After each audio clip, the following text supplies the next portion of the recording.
Here's his report. Mr. President, a Harris poll released this morning shows you defeating Senator Kennedy 64 to 31% in New York. Are you expecting another Illinois-like landslide? No.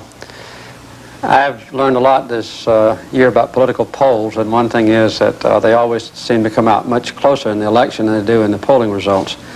There's some very difficult issues that we've had to face recently that I think will be difficult on election day. You do not believe you've already whipped Senator Kennedy, or as Mayor Koch said the other day, creamed him? No. We did have good success in the last primary in Illinois, but I think you noticed in the Puerto Rico primary, we only won by, I think, 4 percentage points. The same poll this morning, Mr. President, shows that 44% of New York Democrats and 60% of the Jewish voters expected to vote next Tuesday believe that you have lied about the UN vote regarding Israel. With all due respect, sir, did you lie? No. We told the absolute truth, which was not, again, politically attractive. There is no way that anyone could look at the unfortunate mistake that was made in the United Nations vote and claim that it was planned to benefit me politically. Senator Javits said yesterday that the incident is an unmitigated disaster for American foreign policy. Well, it's a temporary disaster, but I think we'll correct it.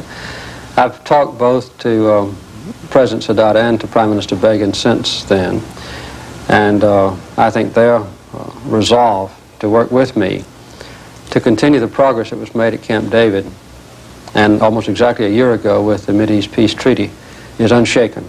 So we'll be negotiating as we have before. It was a temporary embarrassment for us because we made a mistake, but the long-range impact of it, I think, will have been overcome.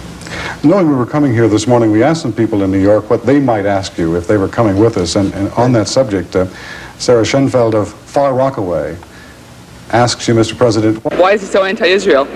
Well, obviously, I'm not anti-Israeli.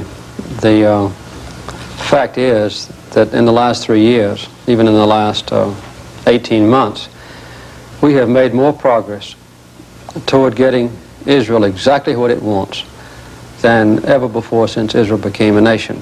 A U.S. official just yesterday told the World Court at The Hague that the hostages in Iran might be held indefinitely. Does this mean you will stay in the White House indefinitely?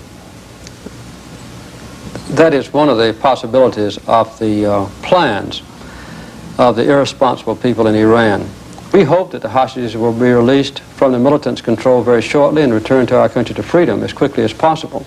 But unless the government of Iran is able to exert its authority, I don't have any doubt that some of the militants would like to hold the hostages indefinitely. That's something that we're trying to prevent.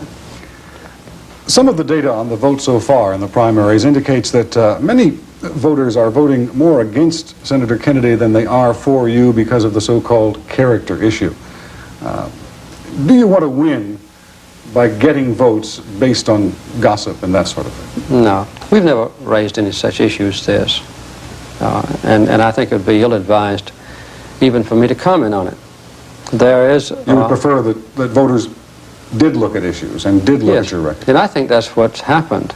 I also asked Senator Kennedy last night what he might ask you had he come with us today, and he referred to the $500 million in cuts which will affect New York City services, and asked, why, Mr. President, won't you level with the people of New York City and tell them where that $500 million cut is going to come from? If my opponent or any of the people interested would look at the statements that have already been made, we have outlined very specifically the major cuts.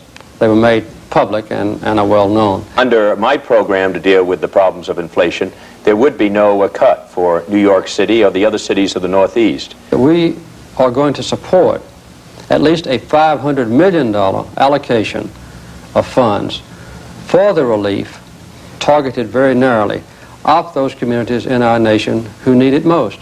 Thank you, Mr. President. It's been a pleasure.